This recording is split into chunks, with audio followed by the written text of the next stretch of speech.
my name is Mr. Windman, guys and gals, and you just got back from performance, and I'm doing really well, starting to hear you. We're going to do some sight reading. And so I'm going to give your director, Mr. Gillespie, 2 minutes to look at a score he has in front of him, and then I'm going to pass out music. We'll pass it out together so you make sure you get the parts that you need. And then you guys are going to get 5 minutes to look at the music together as an ensemble, and he's going to run you through some stuff, and then you're going to sight read it, and we'll work on some things. Sight reading is just a great, very valuable skill that musicians have got to have. Just like being able to read a book the first time you open it without practicing, you need to be able to do that. Okay, so should we pass the music first and just put it face down and then you can get going? Or do you want me to pass it out one at a time? Yeah. Okay.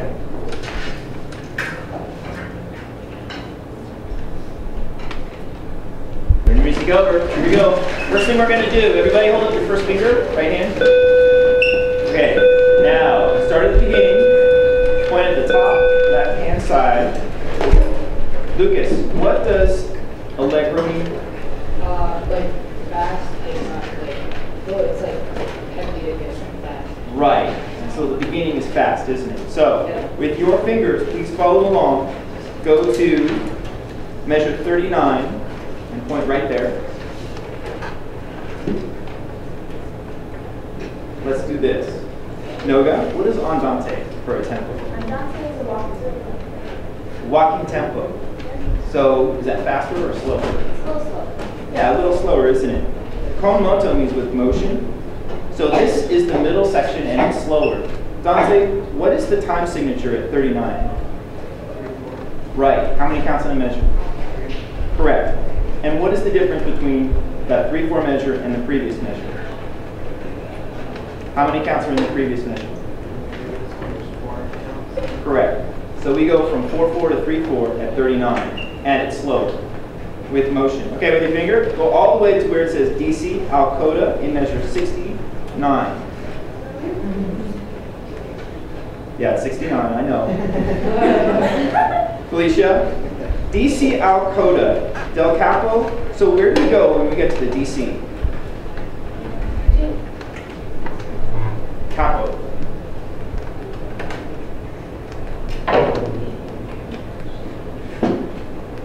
Come back. Damon, where do we go on DC? That would be DS. To the beginning. Bosque. To the beginning. Cap, right? Head. You wear a cap on your head. Capo. So you go back to the beginning. So pointer finger back to the beginning.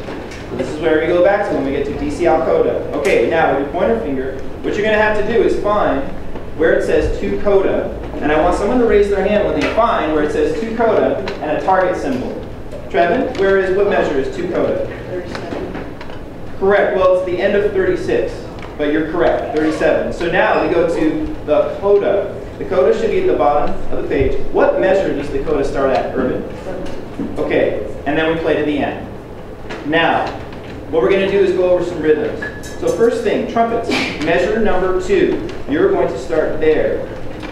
Okay? And what we're going to do is together is clap. Alto saxophones, measure number 16. You will start there. Flutes, I got a place for you. And clarinets, measure 32. Okay, you're the fun club. Now, you are going to clap that rhythm, and I cannot clap it for you. I can only count you off. There are 3/4 triplets in 2 counts. Do you remember when we were sight reading trumpets, we worked on this? Okay, you have your measures. I'm going to give you a count of 4 and then clap that rhythm of that measure only. Ready? 1, measure 2. 1, 2, 3, 4. Now, that sounded a bit messed up, so does somebody volunteer to do it? No, 1, 2, ready, go. Everybody copy. 1, 2, ready, go. Do it again. Make it better. 1, 2, ready, go. Do it again. 1, 2, watch your music. Okay, that's the rhythm. Let's try it a little slower. 1, 2, 3, go. That's better. Measure number 7, flutes and clarinets, clap your rhythm. 1, 2, ready, go. Try again. 1, 2, ready, go. Okay, percussion, add you. Can you clap along? Measure 7, please. 1, 2, ready, go. Raul, 1, 2, ready, go. Okay, now can you count that? Try it. 1, just like the winning rhythms. Are you going to win a rhythm? Yeah, of course. 1, 2, ready, count. Now I want you to use a bigger voice. 1, 2, ready, go. Okay, now woodwinds, who have that? Flutes, clarinets, you join, please. Count and clap 7. 1, 2, ready, go. I didn't hear your voice. Come on, big. 1, 2, you do this in class. Hold it. 1, 2, ready, go. Okay, that's close. Now, important. Let's go back to where it means walking tempo. What measure is the walking tempo? Dante. 39, correct. So, take a pointer finger, look at the key signature. It changes too. Sean, how many flats do you have in your key at 39? How many flats do you have in the key for 38? 3, correct. Now, flutes, can you show each other, turn to your neighbor, and show each other the fingering for D flat? Do that right now. And make sure you have open, but don't drop the flute. Okay, thank you. Same thing with low brass. You guys have D flat right there. Okay, now, what you're going to do, let's go back. I just wanted to go over that. That's going to be slower. It's in 3/4. Go back, please, everybody. We're going to go to measure number 7, air and finger. Air and finger along. Articulate the air with your tongue. Ready? 1. And percussion, you can just clap the part. 7. Here we go. 1, 2, ready, go.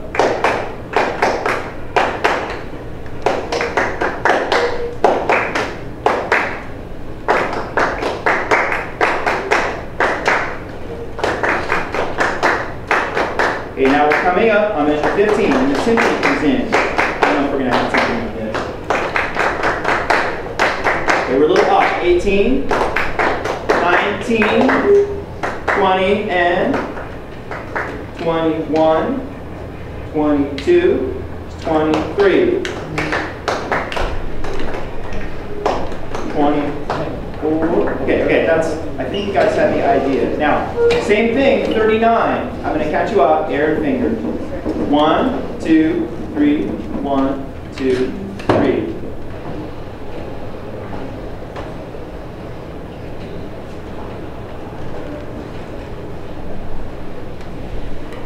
Percussion, have we figured out what parts we have? Who's doing what? Snare. Raul, what do you have? Snare? Okay. Okay, fine. Now, let's just look at the coda. We might have a little bit. How much are we doing? That was it. We're done. Okay, here we go. Now, we start and stop. So I need to call out numbers and. Everybody else has it, so go for it. I will. I know. All right. Here we go.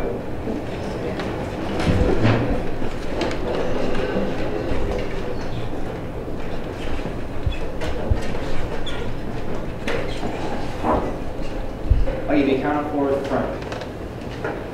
1, 2, 3, 4.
First of all, I just want to tell you, not to make Mr. Gillespie feel old or anything, but when I was about your age, what are you guys, 8th graders, right? 9th graders? 8th graders. Yeah, so Mr. Gillespie actually was kind of a teacher of mine also, and I totally love this guy. I have very high respect for him, and he really knows what he's talking about. So I really hope that you are listening and giving him your absolute respect and attention every time you have a chance to work with him, and just absorbing all of his wisdom, his infinite wisdom and knowledge, because he really, really is a very knowledgeable and skilled teacher. So second thing is, thanks. I wish I got to hear your performance out there, but thanks for performing in here. And sight reading is tough. It's not easy, but it is fun. And really, the one way to get good at sight reading is just to do it. You know, you just got to go for it. It's like the only way to get good at reading is to read, right? So to get good at sight reading with music, you just need to do it very often. Okay, and so let's work on a couple things that will help us. You kind of did this, especially in that few minutes before you actually played. But let's see if we can just nail down an order of things that we might look at first when we're sight reading. Okay, and if we have a chance, we'll hopefully be able to play some stuff. But the first thing I would always look at maybe is what when you sight read. As soon as you flip over that piece of music, the first time you see it, what are you going to look at first? Yes, ma'am? Tempo marking. Oh, tempo markings. Okay, that's an important thing, right? Is there anything else that's more important than the tempo? More important, yeah.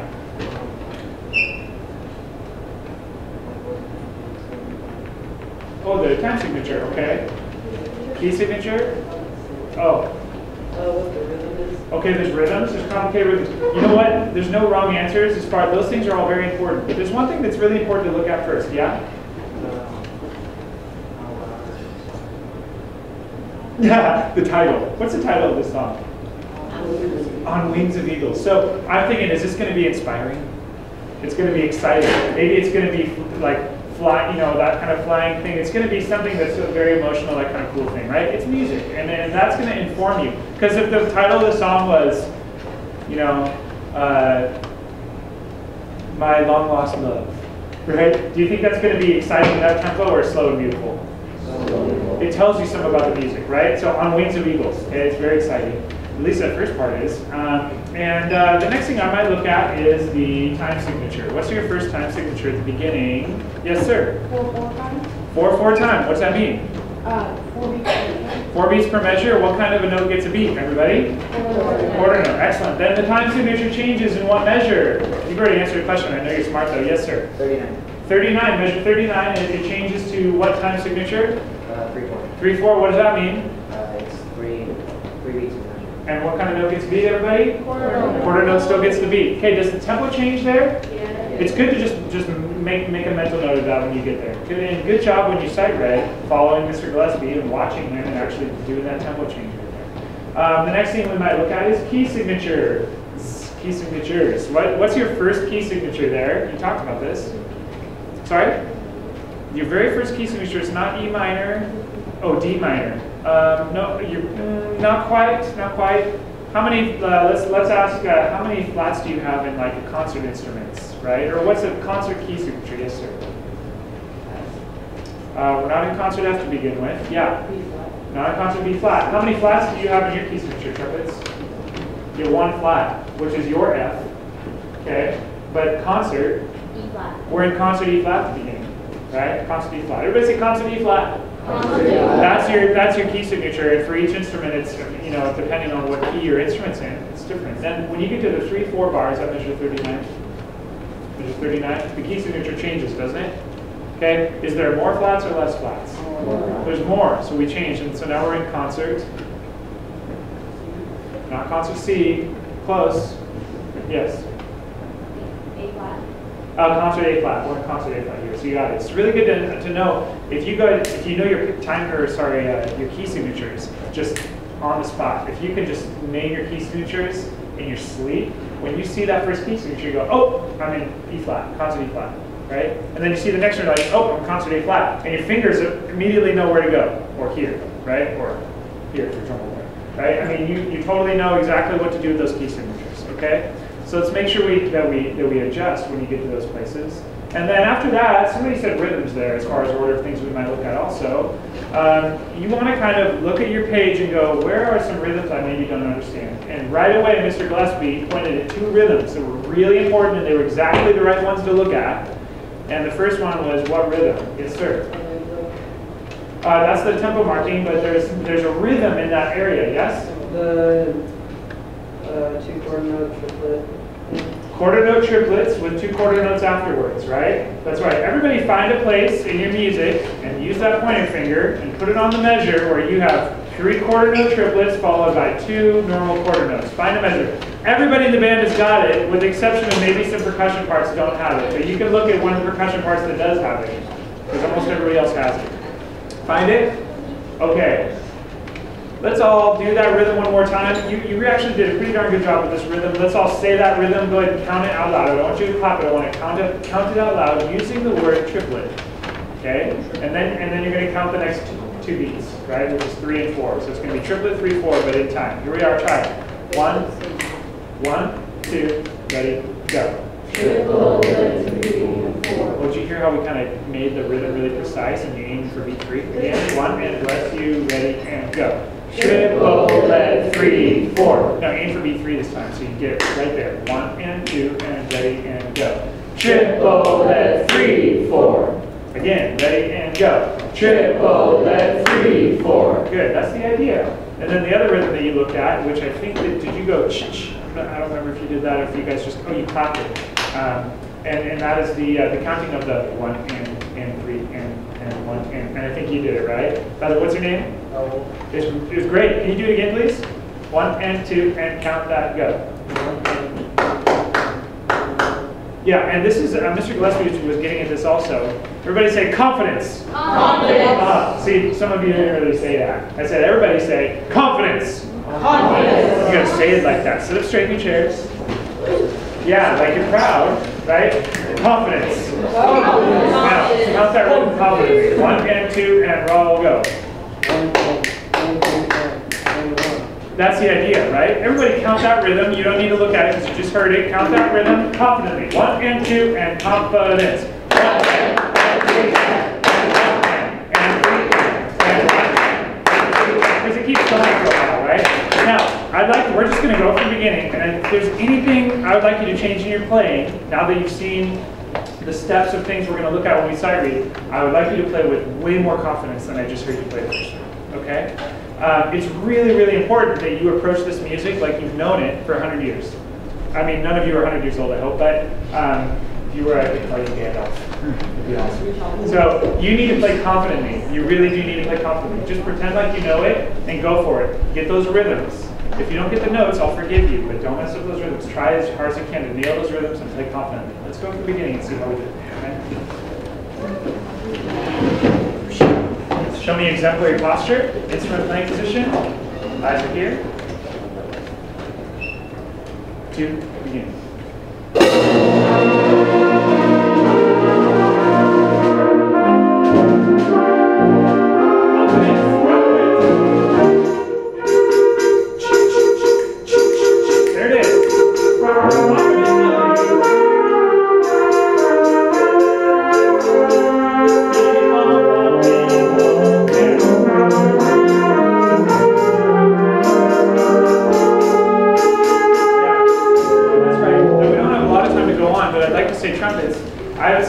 It's for the trumpets, it's for everybody. Usually with a wind instrument, confidence means more air. It really, if you use more air, it sounds more confident. I'd like to compliment your percussion section. Probably the most balanced percussion. It is the most balanced percussion section I've heard today, where you actually, I could tell you were listening. I could tell you were trying to not play louder than the rest of the ensemble. You were very rhythmically precise. Overall, your sight reading was a great percussion section, so you keep that up. Woodman, just keep playing confidently. Use lots and lots of air. And keep listening to Mr. Gillespie. He's pretty awesome. Okay, you guys have a great day. Thanks so much.